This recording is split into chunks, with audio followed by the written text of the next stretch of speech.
Samsung is making a big design change with the Galaxy S25 Ultra, but don't worry, it won't look like an iPhone. Now let's talk about a major upgrade that's almost confirmed for the S25 Ultra. It's getting a huge 16 gigabytes of RAM, and not just any RAM. Samsung is using the faster LPDDR6 RAM in their 2025 flagship models. The last time we saw 16 gigabytes of RAM on a Samsung phone was with the S21 Ultra.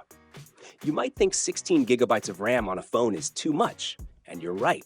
12 gigabytes is usually enough for most flagship phones, and anything more can seem like overkill.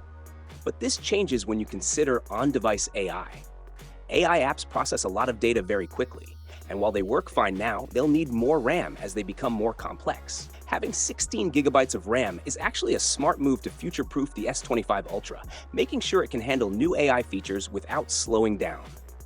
This is a good upgrade, as long as Samsung doesn't use it as an excuse to raise prices. RAM is cheap to produce in bulk, so there's no reason for them to increase the cost. As for the design, the S25 Ultra is getting a much-needed makeover.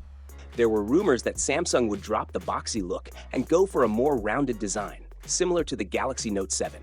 Now, there's more information about the S25 Ultra's design. It will have a new frame design that's rounded on the back and straight on the display side.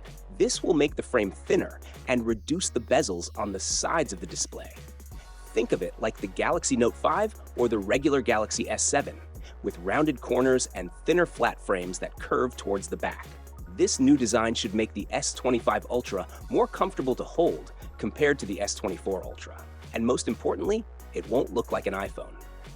Moving on to the battery and charging.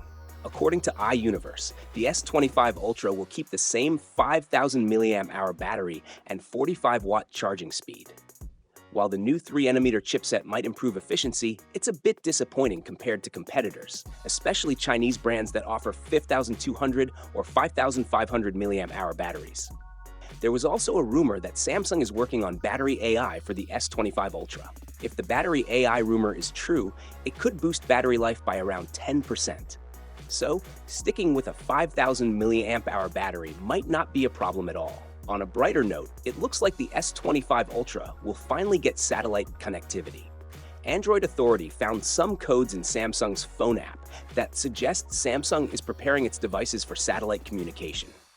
This means you'll be able to send emergency texts via satellite. You'll need to use Google Messages for satellite texting, as Samsung Messages won't support this feature. You can make emergency calls if there's a mobile network nearby, but it won't support two-way satellite communication like Qualcomm showed before. Also, the S25 Ultra's cameras are getting some big upgrades. If you want more details, click here, and I'll see you there.